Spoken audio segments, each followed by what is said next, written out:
안녕하세요. 저는 어느덧 40 중반에 접어든 평범한 아저씨입니다. 여러분은 혹시 그런 상상 해본 적 있으신가요? 갑자기 복권에 당첨이 된다거나 어마어마한 대박이 터져서 부자가 되는 상상이요. 저도 한때는 저에게 아주 작은 행운이라도 찾아오길 간절히 바랐던 적이 있었습니다. 10년 전 그때는 뭐라도 의지하고 싶을 만큼 몸도 마음도 많이 지쳐 있었어요. 당시 저는 제 인생을 송두리째 뒤흔들었던 한 사건을 겪게 되었습니다. 이제 와서 돌아보니 갑자기 찾아온 대박의 기회가 내가 원하는 행복으로 이어지는 것만은 아니라는 생각이 드네요. 지금은 웃으면서 이야기할 수 있지만 당시에는 말로 표현할 수 없을 만큼 절망스러웠던 이야기를 누군가에게 털어놓고 싶은 마음에 이렇게 사연을 보냅니다. 저에게는 저보다 10살 많은 형이 한 명 있어요. 형은 제가 아는 사람 중 가장 멋있는 사람이었습니다. 아버지가 일찍 돌아가셨기 때문에 형은 저에게 있어 아버지와 같은 존재였어요. 아버지가 없어서인지 엄마와 형, 우리 세 식구는 서로에게 늘 애틋한 마음을 가지고 있었습니다. 혼자 힘으로 두 아들을 먹여 살려야 했던 엄마는 매일 새벽 첫 차를 타고 나가 늦은 밤이 되어서야 집에 돌아오셨어요. 삶의 무게만큼 주름이 깊게 파인 얼굴로 온화하게 웃으며 제 머리를 쓰다듬던 엄마의 손길은 까칠하고 건조했지만 그 온도는 정말 따스했습니다. 누가 시키지 않았는데도 형의 마음속에는 엄마와 저를 책임져야 한다는 생각으로 가득했어요. 돌아가신 아버지를 대신해 자신이 엄마와 저를 위해 당연히 가장 노릇을 해야 한다고 여기고 있었습니다. 엄마는 그런 형의 모습이 안쓰러워 남몰래 눈물 짓곤 하셨어요. 형은 고등학교 때부터 학교를 다니면서 돈을 벌기 시작했어요. 매일 새벽 학교에 가기 전 신문 배달을 하면서 생활비를 보탰습니다.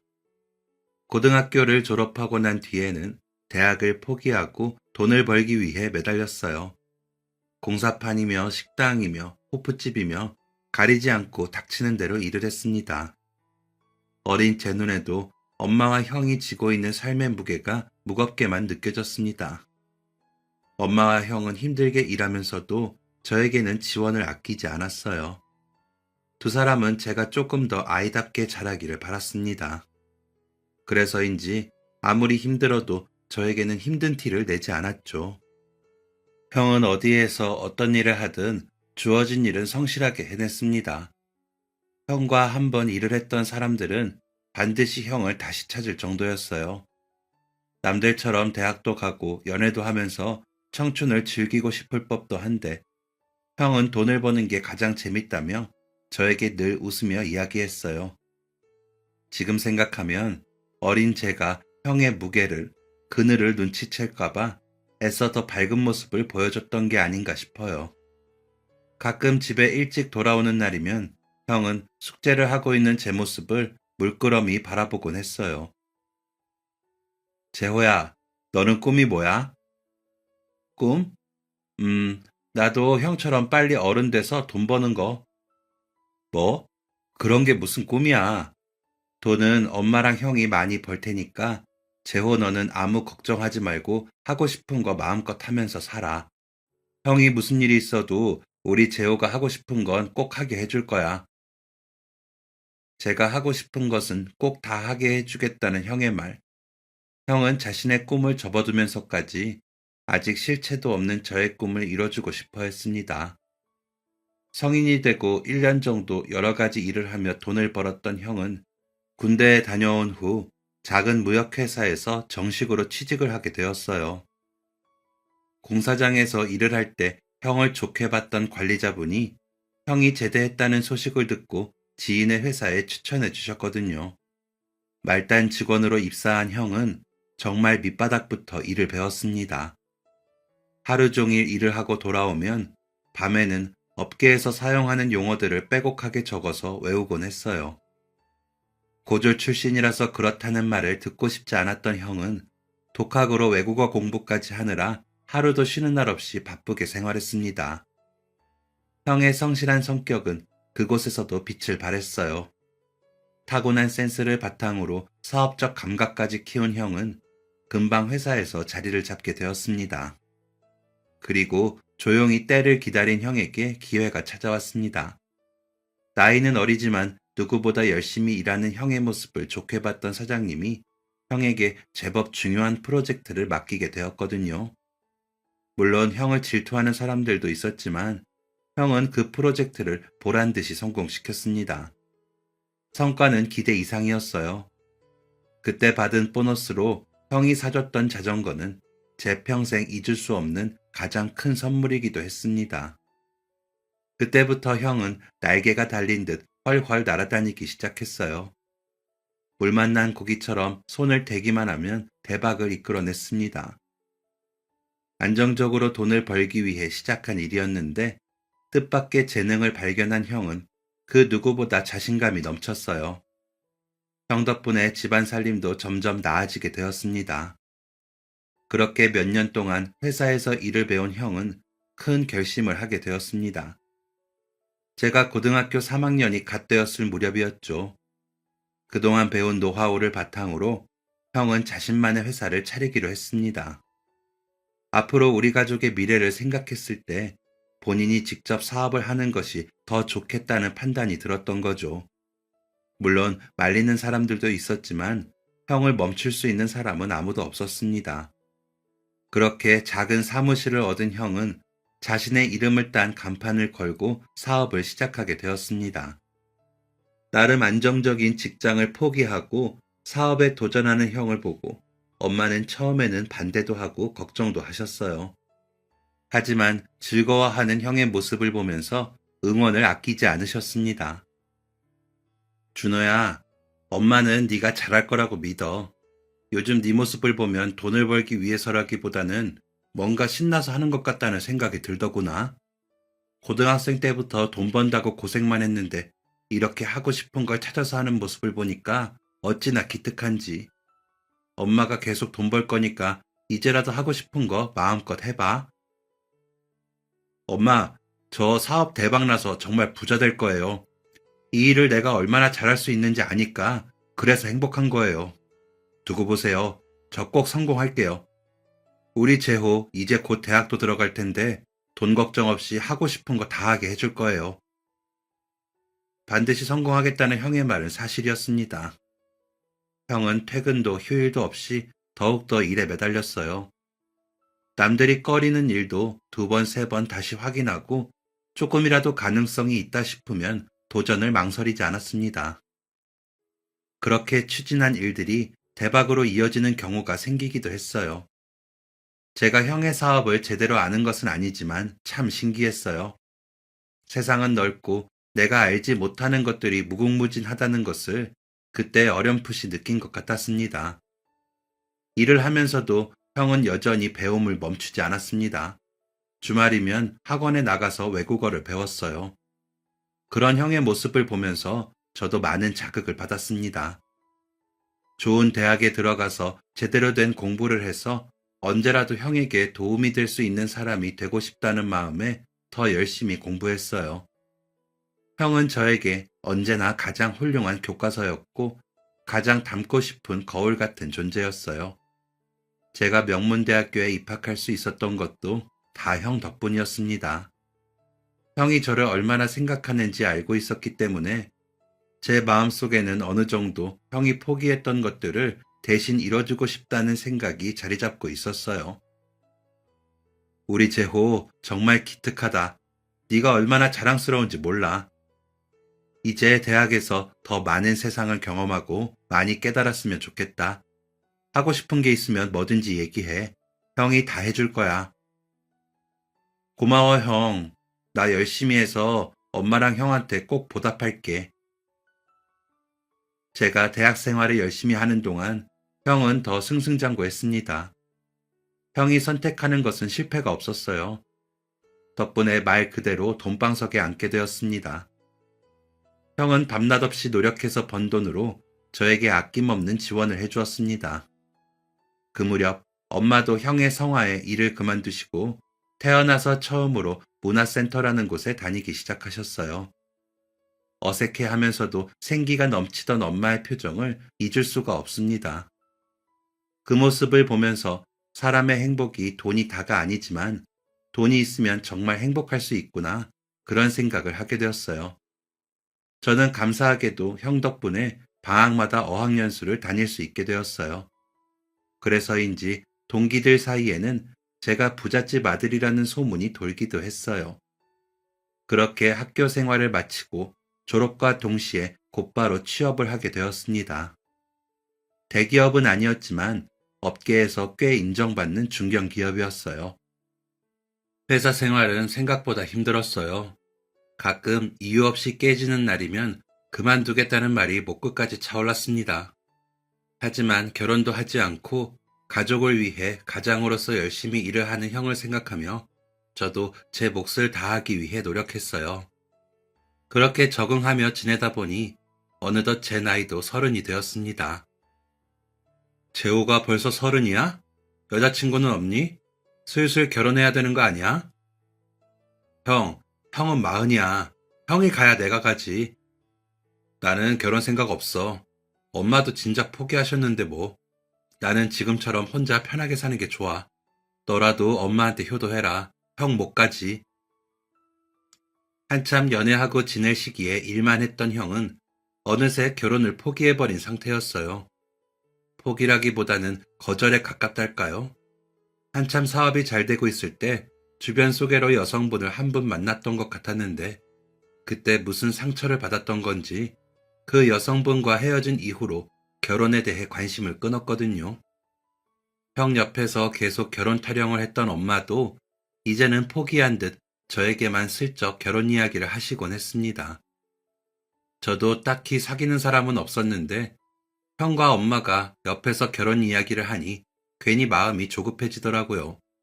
그 무렵 타이밍 좋게 직장 후배가 저에게 여자를 소개해주고 싶다는 말을 했습니다.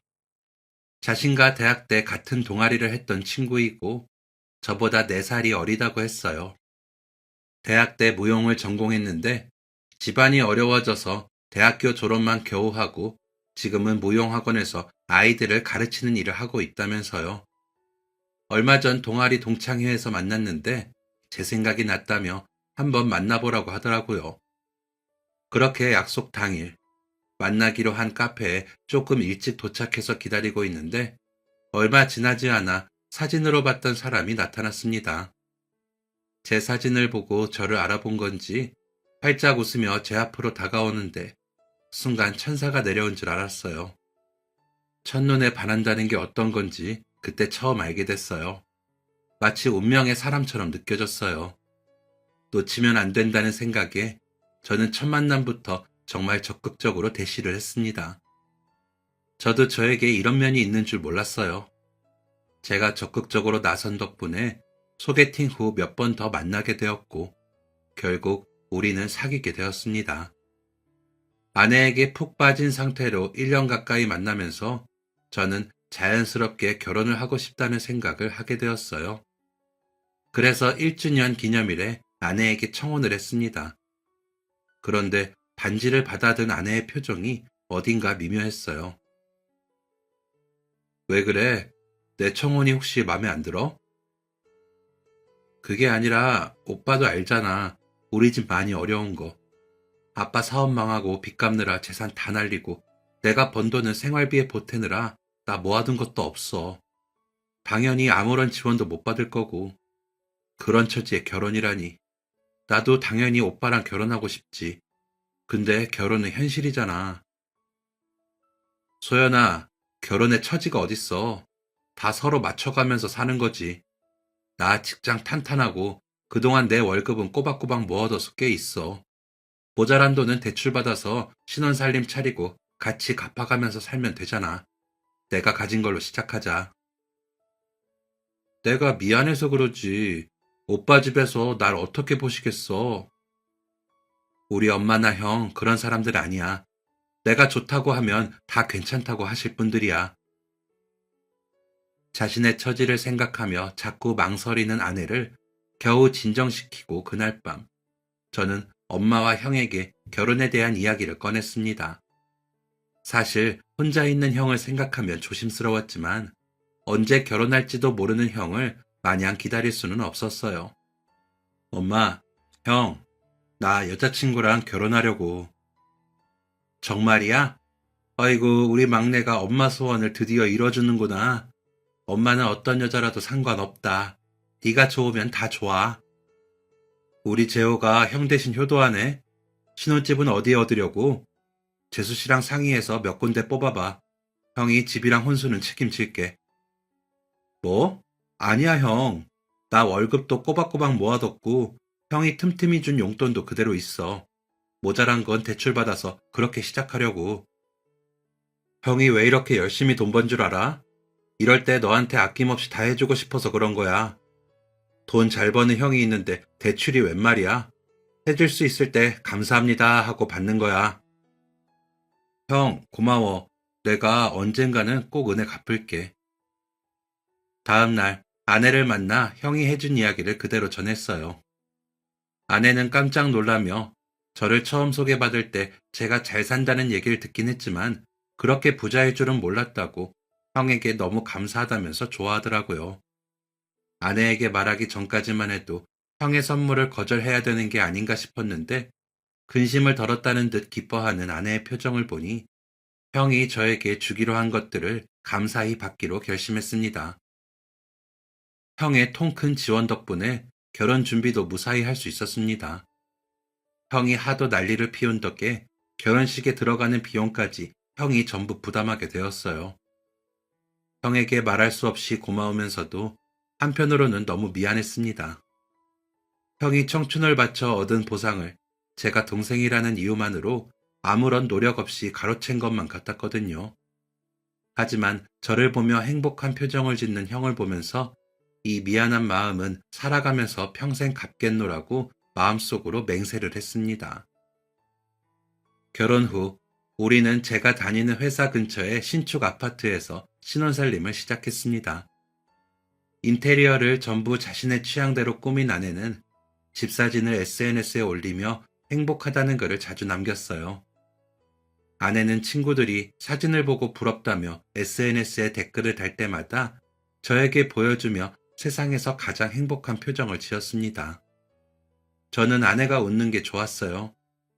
저를 만나 행복하다며 포옹을 해줄 때면 세상 그 어떤 것도 부럽지 않았습니다. 결혼 후에도 일주일에 한 번씩은 꼭 엄마와 형의 집에 들러 함께 식사를 했어요. 고맙게도 아내가 그러자고 했거든요. 아내는 엄마와 형에게도 정말 살뜰하게 잘 대해주었습니다.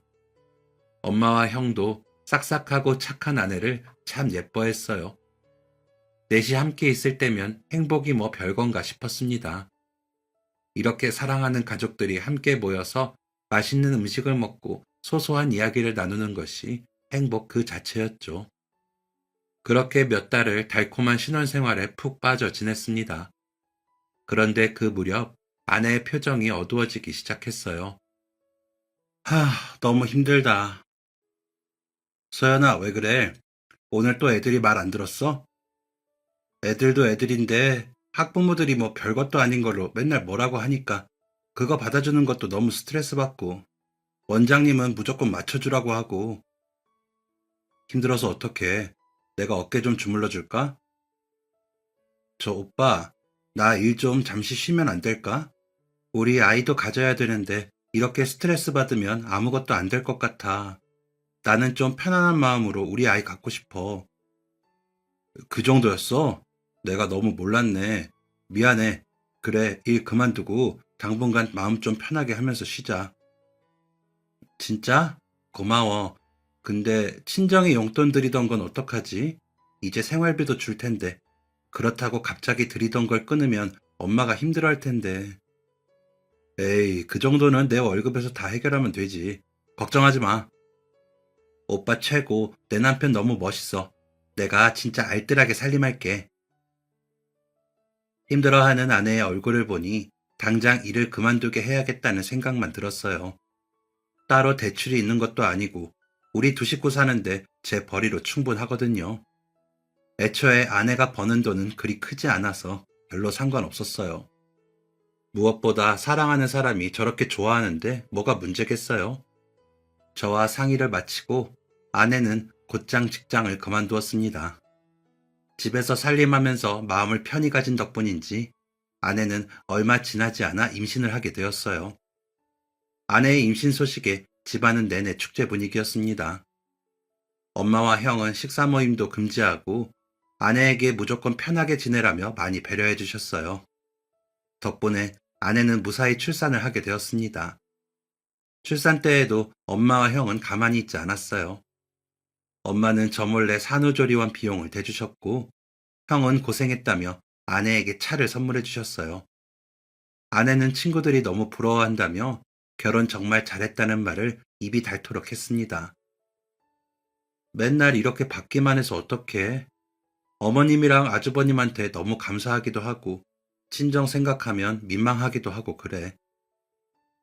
에이, 가족끼리 그런 게 어딨어. 다 형편대로 하는 거지. 장모님이 늘 반찬이며 이것저것 얼마나 챙겨주시는데. 그런 말 하지 마. 알겠어. 근데 아주버님은 진짜 결혼 안 하신대? 모르겠어. 형은 그냥 혼자 사는 게 편하고 좋대. 그래? 그럼 우리 아가가 아들 같고 그러시겠다. 나중에 재산도 다 우리 아가한테 물려주시려나? 응? 아니야. 우리 아가 보고 싶다. 연애 시간 언제지? 아내는 형이 뭔가를 해줄 때마다 형의 재산에 대해 궁금해했어요. 그때는 그냥 단순한 궁금증이겠거니 싶었습니다. 사실 저도 형이 재산이 얼마나 있는지 잘 모르긴 했거든요. 가끔 정말 궁금해서 형에게 물어보면 형은 제가 다니는 회사가 망하면 제 아들은 책임져 줄 수 있다며 농담처럼 웃곤 했습니다. 형은 제 아들을 자신의 아들처럼 예뻐했어요. 아이에게 주는 선물은 항상 가장 좋고 비싼 걸로만 준비했습니다. 형은 매년 아들의 생일이 되면 아들만 챙기는 것이 아니라 봉투가 터질 정도로 두둑하게 넣어 아내까지 챙겨주었어요. 저는 그 고마움을 마음에 늘 새겼습니다. 많이 가지고 있다고 해서 누구나 형처럼 아낌없이 베푸는 것이 아니라는 것을 너무나 잘 알고 있었거든요. 주변 사람들 이야기만 들어도 돈 문제로 가족들 관계가 틀어지는 것을 너무 많이 봐왔기 때문에 우리 형이 얼마나 대단하고 멋있는 사람인지 더욱더 확실하게 느낄 수 있었습니다. 그런 형이 있다는 게 얼마나 대단한 행운인지도요. 그렇게 아들이 5살이 되었을 때 형이 뜻밖의 이야기를 꺼냈습니다. 한국에서의 사업을 정리하고 해외로 나가서 직접 공장을 운영하면서 사업을 해보겠다고요.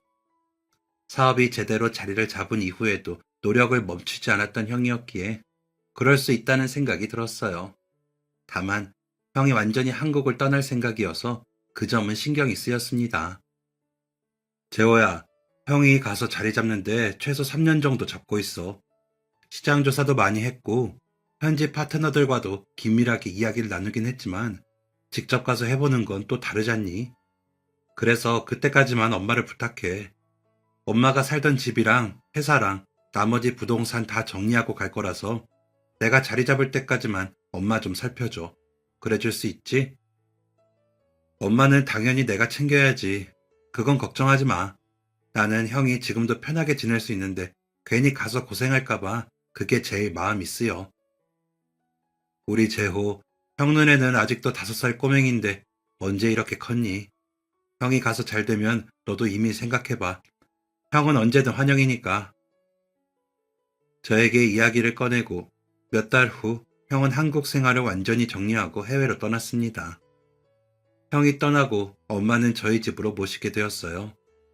갑작스럽게 결정된 일이었지만 선뜻 받아준 아내 덕분에 마음 편히 모실 수 있었습니다. 외국으로 떠난 형은 정신없이 바쁘다며 일주일에 한 번 겨우 통화를 할 수 있었어요. 아내는 아들 유치원 방학이 되면 식구들 다 같이 형을 보러 가자며 한동안 들떠 있었습니다. 아내는 은근히 해외에서의 삶을 꿈꾸는 것 같았어요. 아들을 생각하면 그것도 나쁘지 않겠다 싶었죠. 그렇게 몇 달이 지났을까 형에게서 전화가 왔습니다. 반가운 마음에 서둘러 받았는데 전화기 너머 형의 목소리는 무척 다급했어요. 재호야, 형이 일이 좀 생겼어. 어? 갑자기 무슨 일이야? 형 목소리가 왜 그래? 내가 인수하려고 투자했던 공장에 불이 났어. 지금 수습하느라 정신이 없는데 돈이 부족해. 내가 가져온 돈은 이미 거기 외에 다른 공장에도 다 쏟아부은 상태라 당장 급하게 융통을 해야 하거든. 근데 불난 공장이 가장 메인이라 지금 타이밍에 수습하지 못하면 완전히 망해버릴지도 몰라. 남은 돈 다 써도 답이 안 나와. 너 모아둔 돈 좀 있지? 그것 좀 보내줄 수 있어? 너무 급해서 그래. 형의 목소리는 정말 다급하고 간절했습니다. 뭐 망설이고 말 것도 없었어요. 저는 형에게 그동안 모아둔 돈을 보내겠다고 이야기하고 서둘러 전화를 끊었습니다. 사실 취직하고 결혼 전까지 형이 제 월급은 무조건 다 모으게 했기 때문에 꽤 큰 돈이 그대로 있었거든요. 돈을 보내기 전 아내에게 지금 상황에 대해 이야기를 했습니다. 당연히 알겠다고 할 줄 알았던 아내의 반응은 어딘가 떨떠름해 보였어요. 그런데 아주버님 그 많은 재산이 하나도 없다고? 없는 게 아니고 여기저기 묶여 있어서 그래. 사업이라는 게 한 군데에서 펑크가 나면 다른 곳까지 피해가 가서 회복이 안 될 수도 있고 그런가 봐. 내가 뭐 대출을 받겠다는 건 아니고 그동안 모아뒀던 거 그거 보내겠다는 거야. 사실상 이 집도 형이 다 해준 건데 형 덕분에 그대로 있는 돈이니까. 아니 보내지 말라는 게 아니고 나는 그냥 걱정이 돼서 그렇지. 내 말 뜻 오해한 거 아니지? 아내와는 썩 개운하지 않은 대화를 했지만 어쨌든 형에게 제가 그동안 모았던 전 재산을 보냈습니다. 형에게서는 돈을 잘 받았다는 연락을 끝으로 한동안 아무런 연락이 없었어요. 형에게 메시지를 보내도 읽지도 않고 답도 없는 날들이 이어졌습니다. 아내는 불안해했고 저는 걱정스러웠습니다. 의지할 사람 하나 없는 타국에서 형 혼자서 고군분투하고 있을 걸 생각하니 잠이 오지 않았어요. 제발 뭐라도 좋으니 연락이 왔으면 좋겠다고 생각했어요. 형에게 답장이 없어도 저는 매일 아침 형에게 안부 메시지를 남겼습니다. 형, 밥 잘 챙겨 먹어. 형, 여차하면 한국으로 와. 내가 먹여 살릴게. 엄마가 형이 연락 안 된다고 걱정해서 거기 인터넷이 안 된다고 했어. 언제까지 감출 수 있을까? 형, 보고 싶다. 매일 답 없는 상대를 향해 메시지를 남기면서 부디 무사하기만을 바라고 또 바랐습니다. 그렇게 또 몇 달이 흘렀어요. 여전히 답이 없는 형에게 익숙해졌을 무렵 우리 가족에게 또 다른 사건이 생기고 말았습니다. 형에 대한 걱정 때문인지 엄마가 부쩍 피곤해 한다고만 생각했는데 엄마의 체중이 조금 줄긴 했지만 나이 때문인 줄 알았습니다. 그런데 건강검진에서 난치병 판정을 받게 될 줄은 상상도 하지 못했어요. 병명도 처음 들어볼 정도로 생소한 병이었습니다.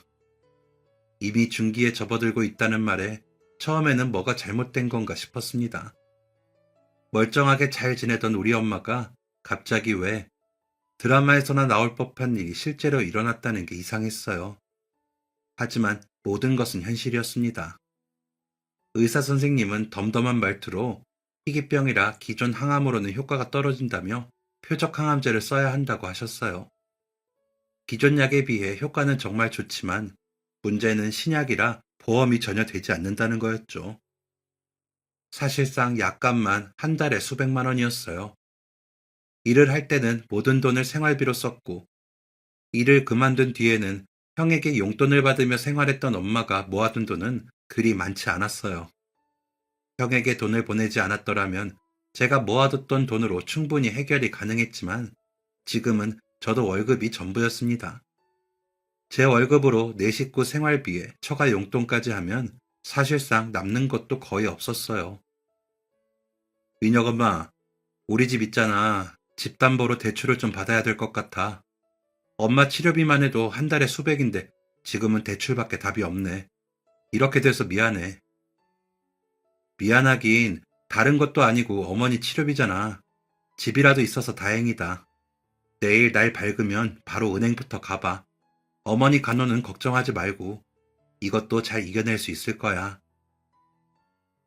제 손을 잡으며 같이 잘 이겨내자고 말하는 아내의 모습에 눈물이 날 것 같았습니다. 지금은 힘들어도 가족이 함께 있으면 이 또한 무사히 지나갈 거라고 믿어 의심치 않았어요. 다음 날, 저는 은행에서 대출 상담을 받았어요. 형이 남겨준 아파트를 담보로 대출을 받기로 했습니다. 은행 직원은 배우자의 소득을 넣으면 한도가 더 나올 수도 있다고 했지만 아내는 직장을 그만둔 지 너무 오래되었기 때문에 제 소득만 가지고 대출 심사를 받았어요. 심사 결과 대출은 무사히 승인되었고 그 돈으로 어머니의 치료를 시작할 수 있었습니다. 대출로 치료비는 충당할 수 있었지만 매달 대출 이자까지 더해져 제가 버는 돈보다 훨씬 많은 돈이 필요했습니다.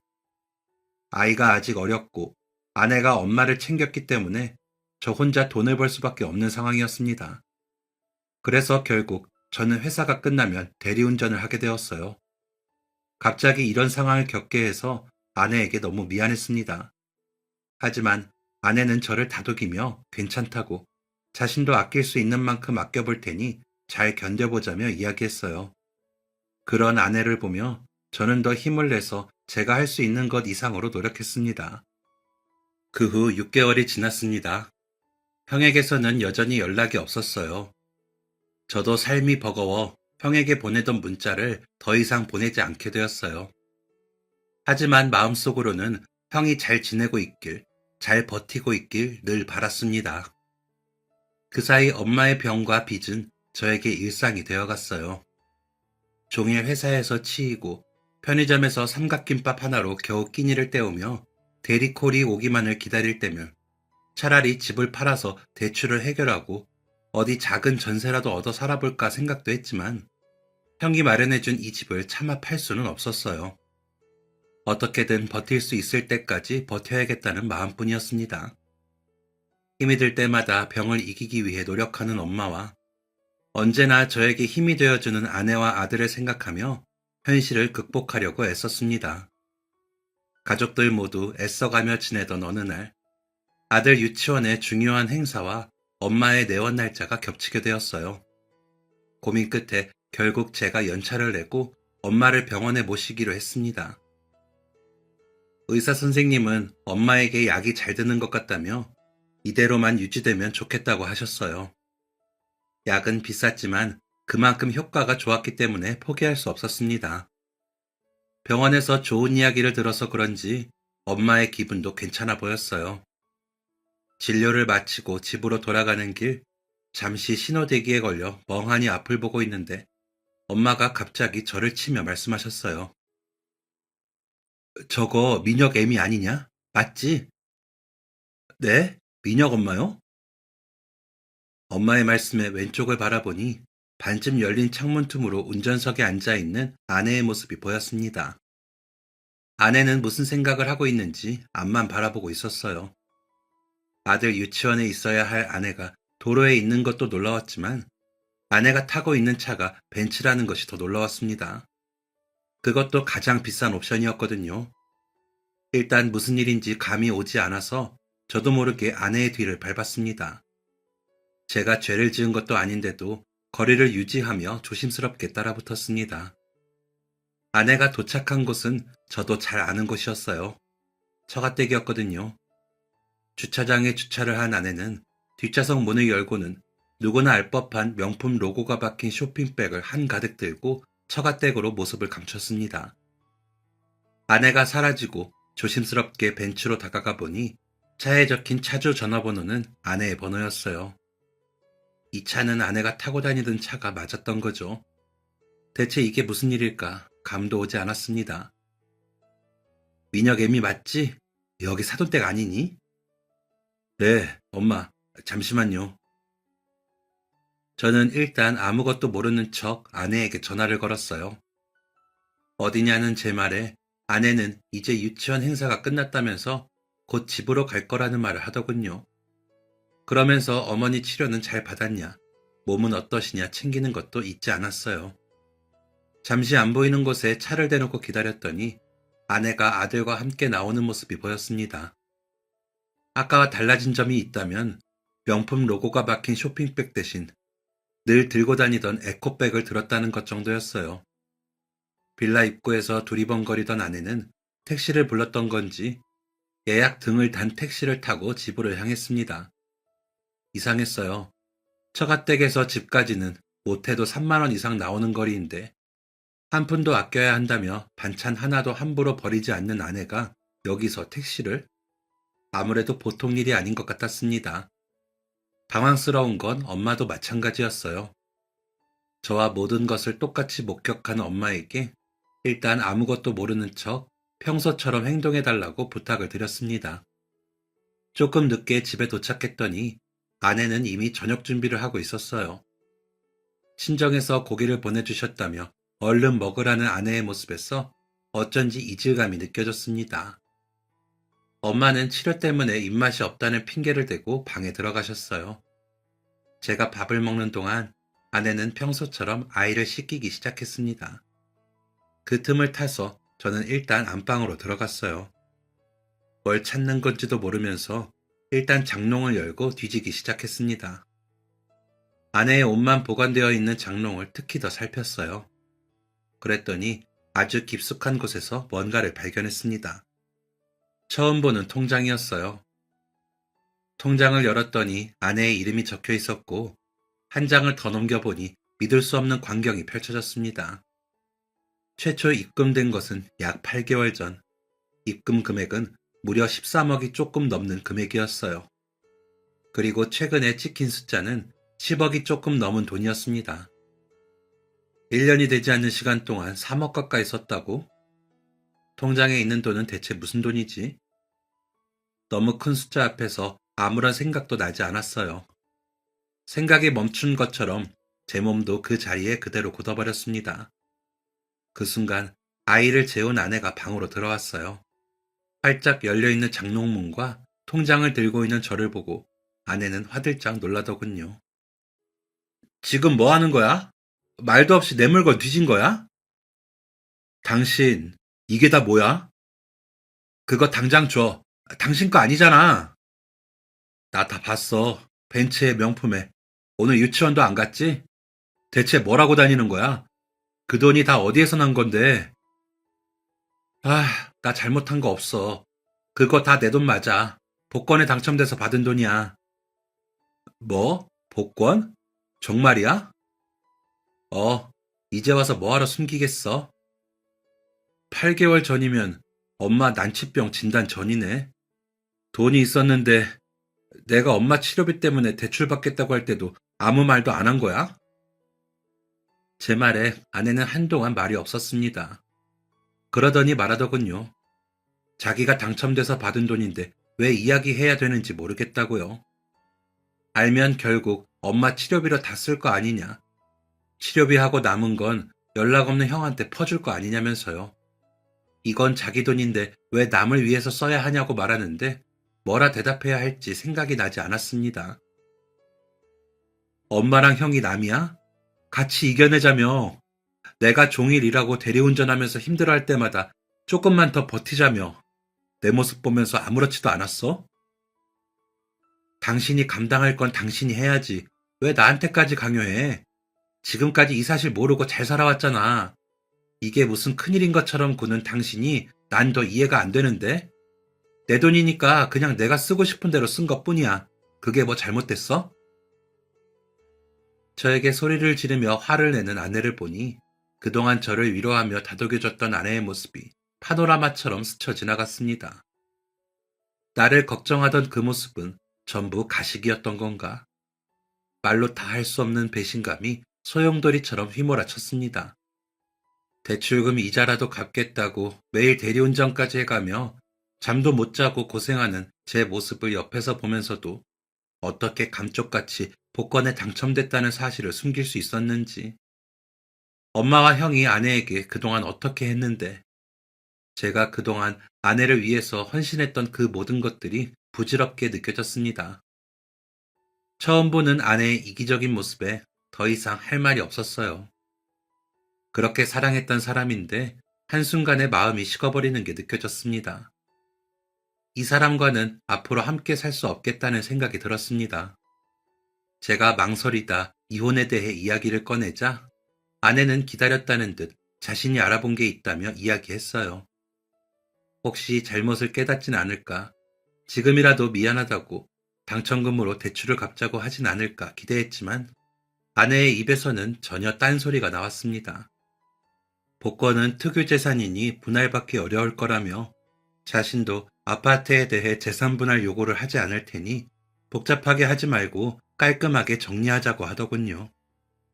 처음 들어보는 용어까지 써가며 이야기하는 걸 보니 저에게 복권 당첨 사실을 들키기 전부터 이혼에 대해 알아본 것 같았습니다. 망설임 없이 말을 쏟아내는 아내의 모습을 보니 이 사람이 그동안 내가 사랑했던 사람이 맞는 걸까? 대체 나는 이 사람의 무엇을 사랑했던 걸까? 가슴이 찢어질 것처럼 괴로웠습니다.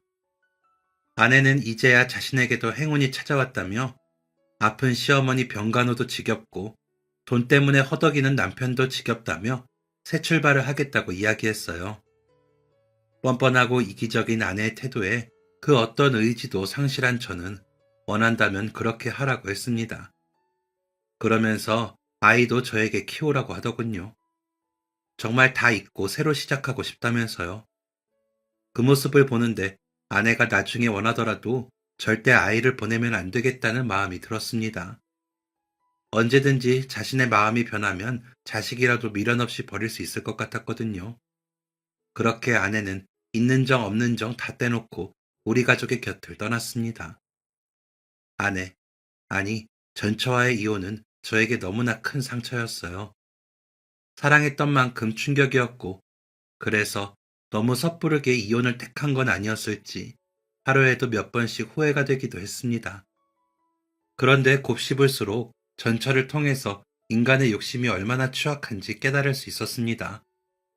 전처와 서류상으로도 완전히 정리가 끝나던 날, 저는 스스로에게 약속했어요. 전처 따위 생각도 나지 않을 정도로 열심히 살아서 우리 가족의 위기를 반드시 이겨내겠다고요. 이 모든 것이 자신의 탓이라며 괴로워하는 엄마를 위해서라도 어린 마음에 눈치를 보는 아들을 위해서라도 반드시 그렇게 해야 했어요. 그렇게 몇 달이 지났습니다. 하루도 쉬지 않고 일하는 것은 저에게 일상이라 괜찮았지만 어머니와 아들을 돌볼 생각을 하니 고민이 되기 시작했어요. 이 집을 팔아 빚을 정리하고 우리 세 식구 살 수 있는 작은 보금자리를 마련해서 다시 처음부터 시작해야 되는 건 아닌지, 제가 이 집을 지키겠다고 괜한 고집을 부리고 있는 건 아닌지 혼란스러웠습니다. 부동산 앞을 몇 번이나 서성이다 그냥 돌아오는 날이 반복되었어요. 그날도 퇴근 후 대리콜을 기다리며 근처 부동산 앞에 붙은 전단지를 들여다보고 있었습니다. 그때 전화벨이 울렸어요. 화면에 뜬 이름을 보는데 순간 잘못 본 줄 알았습니다. 화면에는 그토록 기다렸던 형의 이름이 선명하게 흐르고 있었어요. 서둘러 전화를 받았더니 제가 또렷하게 기억하고 있는 형의 목소리가 들렸습니다. 형의 목소리를 듣는데 눈물이 날 것 같았어요.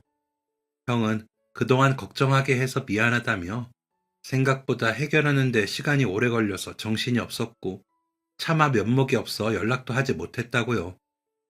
이러다 정말로 망할지도 모르겠다는 생각을 했는데 다행히 불탔던 공장도 전부 정리가 됐고 투자했던 것들도 서서히 정상 궤도에 오르기 시작했다면서 조금만 기다리면 전부 다 보상해주겠다고 이야기했어요.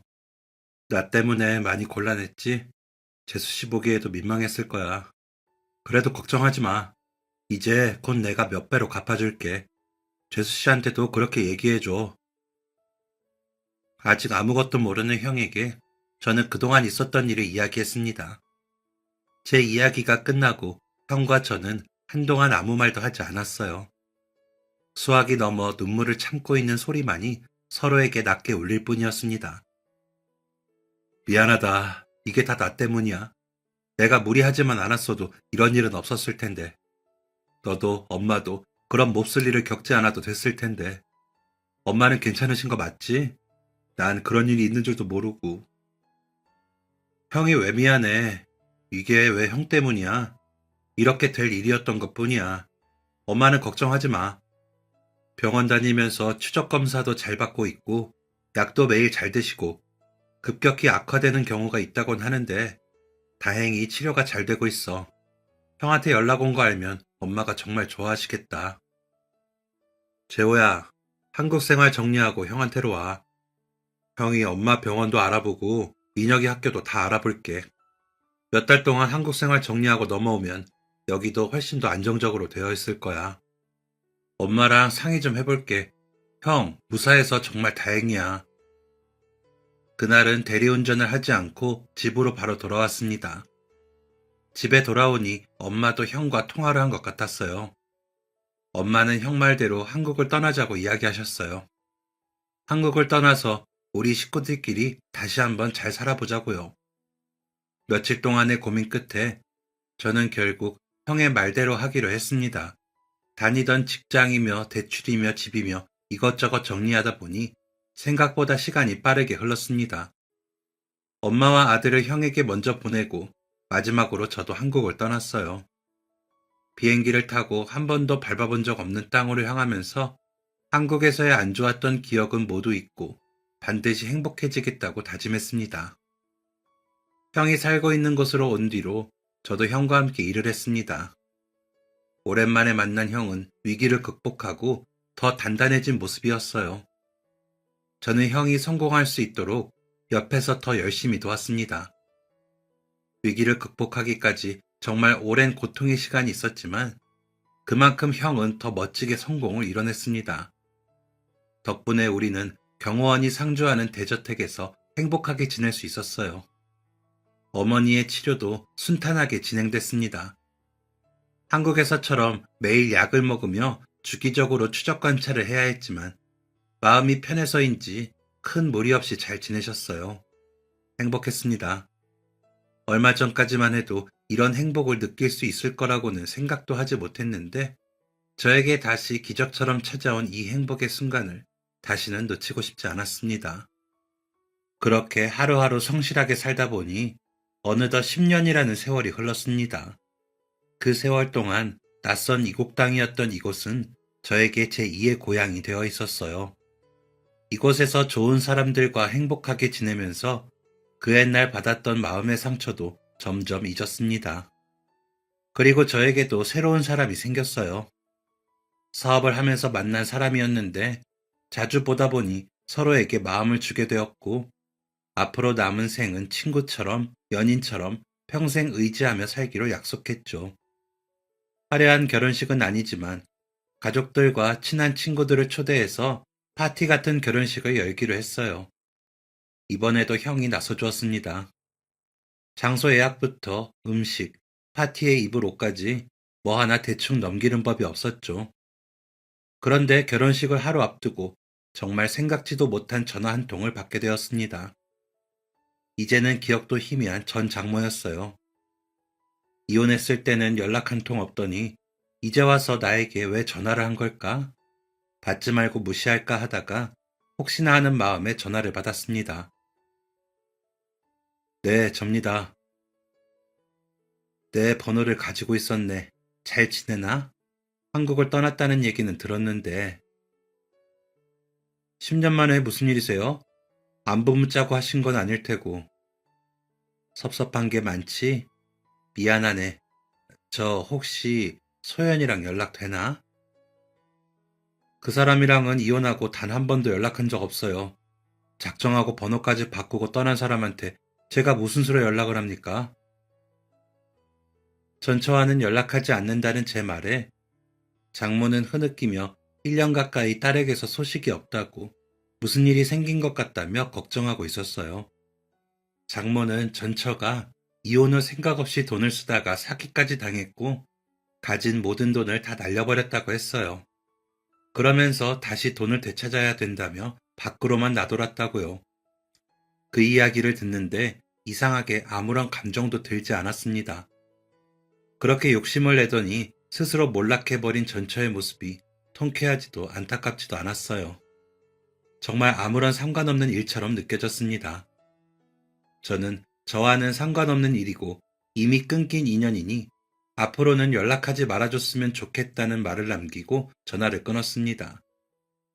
자신의 행복만을 위해 가족들의 고통을 외면했던 전처의 얼굴이 떠오르면서 어쩌면 이것이 전처에게 어울리는 최후가 아닐까 그런 생각이 들었어요.